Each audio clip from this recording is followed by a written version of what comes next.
आज का पहला प्रश्न है कि सदन के समक्ष लाए जाने वाले सरकारी और अन्य कार्यों के लिए समय के आवंटन की सिफारिश करने के निम्नलिखित में से कौन सी समिति से संपर्क किया जाना चाहिए। ऑप्शन है कार्य मंत्रणा समिति, अधीनस्थ विधान संबंधी समिति, सामान्य प्रयोजन समिति और चौथा है नियम समिति। तो जो इसका सही जो आंसर है वो है ए ऑप्शन कार्य मंत्रणा समिति। अध्यक्ष के द्वारा नामित कार्य मंत्रणा समिति नामक एक समिति होती है। इसमें एक अध्यक्ष, उपाध्यक्ष सहित 15 से अधिक सदस्य होते हैं। 15 सदस्य होते हैं। अध्यक्ष समिति का पदेन अध्यक्ष होता है। इस समिति के कार्य हैं कि विधेयकों और अन्य सरकारी कार्यों के चरणों पर चर्चा के लिए आवंटित समय की सिफारिश करना और समिति की प्रस्तावित समय सारणी में उन घंटों को इंगित करना जिन पर विधेयक और अन्य सरकारी व्यवसाय के अनेक चरण जो हैं वो पूरे किए जाएंगे। और समय आवंटन जो है वो कार्य मंत्रणा समिति करती है। अगला प्रश्न है कि भारत का संविधान मान्यता देता है केवल धार्मिक अल्पसंख्यकों को, केवल भाषाई अल्पसंख्यकों को। भारत का संविधान मान्यता देता है केवल धार्मिक अल्पसंख्यकों को, केवल भाषाई अल्पसंख्यकों को, धार्मिक और भाषाई अल्पसंख्यकों को या फिर धार्मिक, भाषाई और जातीय अल्पसंख्यकों को।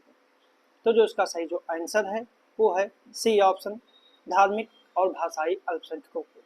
इसका प्रावधान जो है वो अनुच्छेद 29 में है और कहा गया है कि अनुच्छेद 29 में भारत के किसी भी हिस्से में रहने वाले नागरिकों के किसी भी वर्ग को जिसकी अपनी अलग भाषा, लिपि या संस्कृति है उसे वह बनाए रखने का अधिकारी होगा।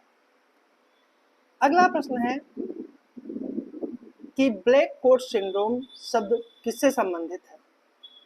काले कोट पहनने से संबंधित एक चिकित्सा से, न्यायालय में आम नागरिकों के द्वारा अनुभव किए जाने वाली चिंता और भय से, वकीलों के बीच फैशन प्रवृत्ति से या फिर न्यायपालिका में भ्रष्टाचार का वर्णन करने वाले उपयोग किए जाने वाले शब्दों से।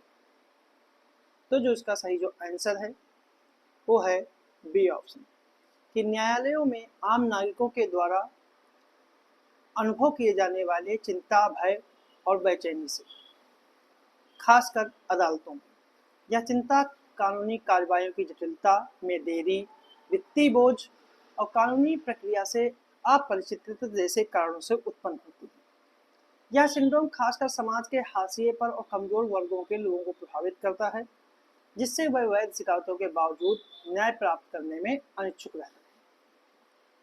अगला प्रश्न है कि निम्नलिखित पठारों में कौन सा एक पोंटिक और टारस पर्वत श्रेणियों के बीच है। अनातोलिया का पठार, क्वांटो का पठार, चियापास का पठार या लोएस का पठार। तो जो इसका सही जो आंसर है वो है ए ऑप्शन अनातोलिया का पठार। अनातोलिया का पठार पोंटिक और टारस पर्वत के बीच है। यह जो है तुर्की में स्थित है, ठीक है, और इसे एशिया माइनर के पठार के नाम से भी जाना जाता है। अगला प्रश्न है कि निम्नलिखित में से कौन सा कथन जूरा पर्वत के यानी फ्रांस के बारे में सत्य है कि यह पर्वत राइन और डेन्यूब नदियों का उद्गम स्रोत है और यह फ्रांस और जर्मनी के बीच सीमा बनाता है।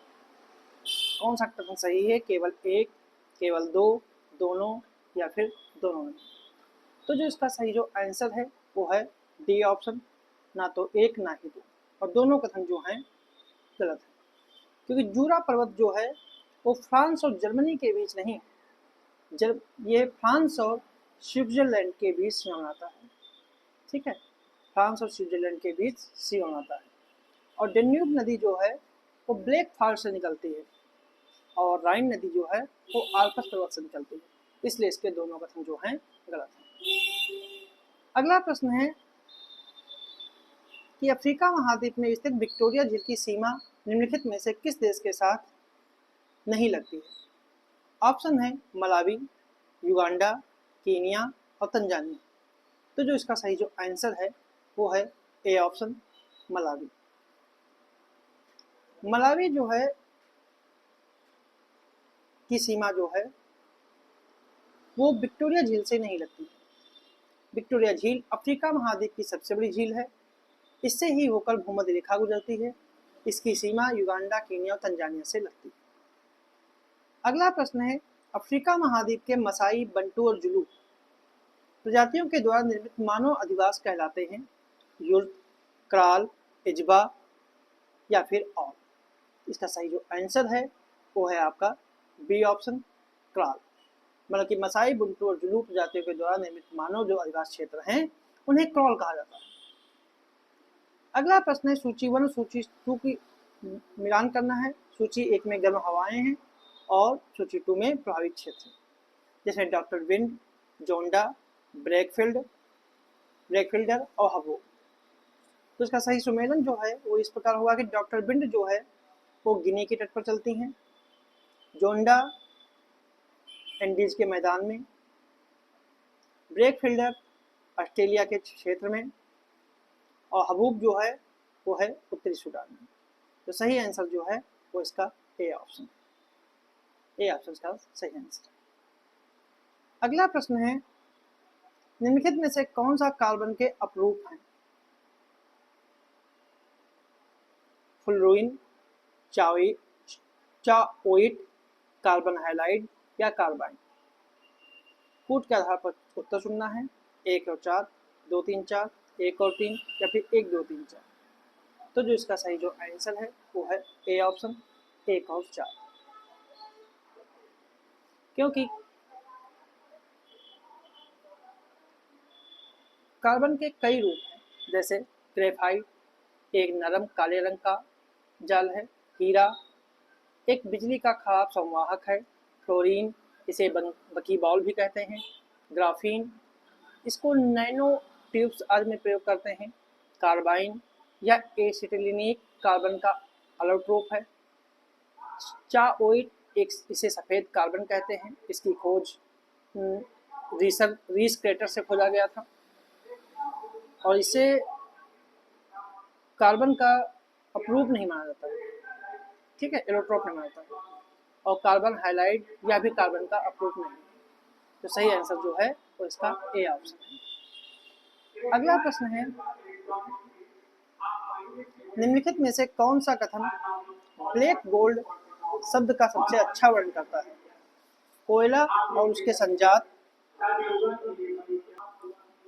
दूसरा प्लेसर और छेपर से निकला गया सोना, पेट्रोलियम और उसके संजात और सोना निकालने के बाद बचा हुआ अवशेष। तो ब्लैक गोल्ड किसे कहते हैं? तो सही आंसर जो है वो है सी ऑप्शन, पेट्रोलियम और उसके संजात, क्योंकि इसका आर्थिक मूल्य बहुत अधिक है और ऊर्जा के विभिन्न उद्योगों के लिए कच्चे माल का प्रमुख स्रोत है। इसके कारण ही इसे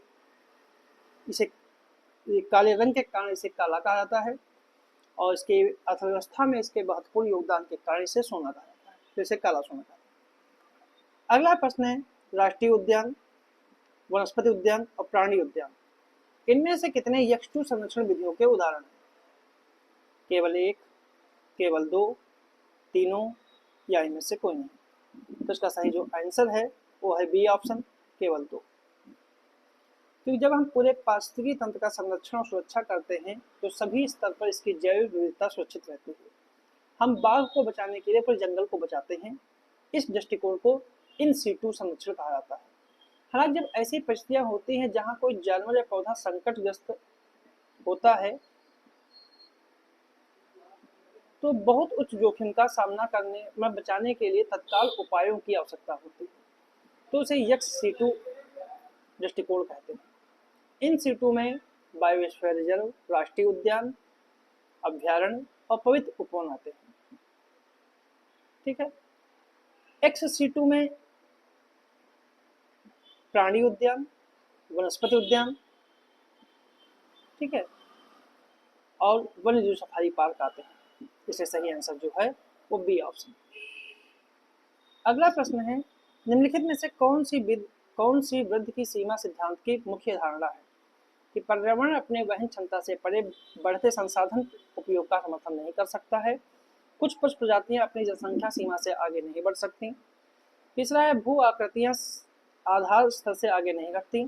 और पर्यावरण उष्णकटिबंधीय वर्षावनों की वनस्पतियों की वृद्धि को सीमित करता है। तो इसका कौन सा कथन जो है सही है? तो इसका सही आंसर जो है वो है ए ऑप्शन। क्योंकि लिमिटेस टू ग्रोथ का सिद्धांत जो है वो 1972 की एक पुस्तक में दिया गया है, जो सीमित संसाधन आपूर्ति के साथ घाती आर्थिक और जनसंख्या वृद्धि के कंप्यूटर सिमुलेशन के बारे में। इसे ओक्सवैगन फाउंडेशन के द्वारा वित्त पोषित किया गया था और रोम के क्लब के द्वारा इसे कमीशन किया गया था। यह सुझाव देता है कि पर्यावरण अपनी वहन क्षमता से परे बढ़ते संसाधन उपयोग का समर्थन नहीं कर सकता है, इसीलिए पहला कथन जो है वो सही है। सिद्धांत है लिमिट्स टू ग्रोथ 1972। अगला प्रश्न है जम्बू घोड़ा वन्यजीव अभ्यारण्य भारत के किस राज्य में है? बिहार, कर्नाटक, गुजरात या असम? तो जो इसका सही जो आंसर है वो है सी ऑप्शन, गुजरात। गुजरात वन्यजीव अभ्यारण्य और गुजरात राज्य खनिज विकास निगम लिमिटेड ने उस प्रस्ताव का निर्णय टाल दिया जिसमें पंचमहल जिले के जम्बू घोड़ा वन्यजीव अभ्यारण्य के पारिस्थितिकी संवेदनशील क्षेत्र से मैग्नीज के डंप को हटाने के लिए अधिक भूमि मांगी गई थी। अगला प्रश्न निम्नलिखित प्रदूषकों पर विचार कीजिए कि SO2, NO2, NH3 प्रदूषकों में से कितने राष्ट्रीय वायु गुणवत्ता सूचकांक के तहत निगरानी की जाती है? केवल एक, केवल दो, सभी तीन या फिर कोई भी? तो जो इसका सही जो आंसर है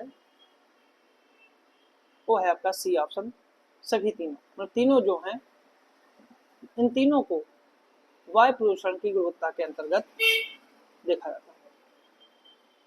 अगला प्रश्न है अगला प्रश्न है कि पेड़ की पत्तियों में क्लोरोसिस और नेक्रोसिस रोग निम्नलिखित में से किसके कारण होते हैं? ओजोन, स्मॉग, सल्फर डाइऑक्साइड या फिर लेड? तो जो इसका सही जो आंसर है वो है बी ऑप्शन, स्मॉग। अगला प्रश्न है नाइट्रोजन स्थिरीकरण के सहायक जीवाणु उनके फसलों के युगों में कौन सा सही सुमेलित है?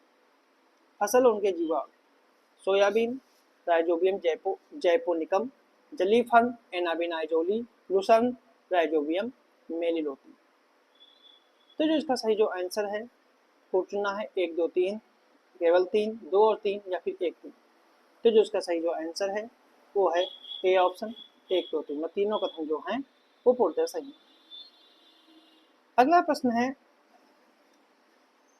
स्वच्छ विकास युक्त के क्योटो प्रोटोकॉल की किस धारा के अंतर्गत वर्णित है? धारा 11, धारा 12, 13 या फिर 14?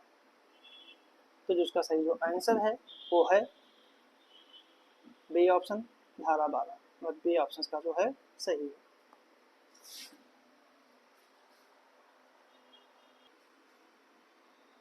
अगला प्रश्न है निम्नलिखित युग्मों में से कौन सा सही सुमेलित नहीं है?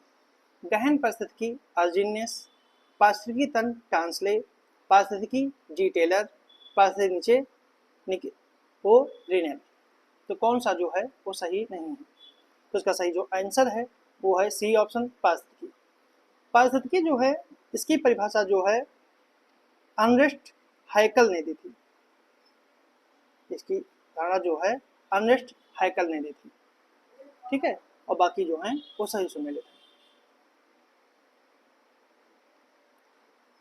अगला प्रश्न है कि विद्युत धारा के चुंबकीय प्रभाव की खोज निम्नलिखित में से किस वैज्ञानिक ने की? Michael Faraday, James Maxwell, Augustine D coulomb या क्रिश्चियन आर्स्टेड? तो जो इसका सही जो आंसर है वो है आपका डी ऑप्शन, क्रिश्चियन आर्स्टेड। तो डी ऑप्शन का जो है सही। तो ये थे हमारे आज के कुछ प्रश्न।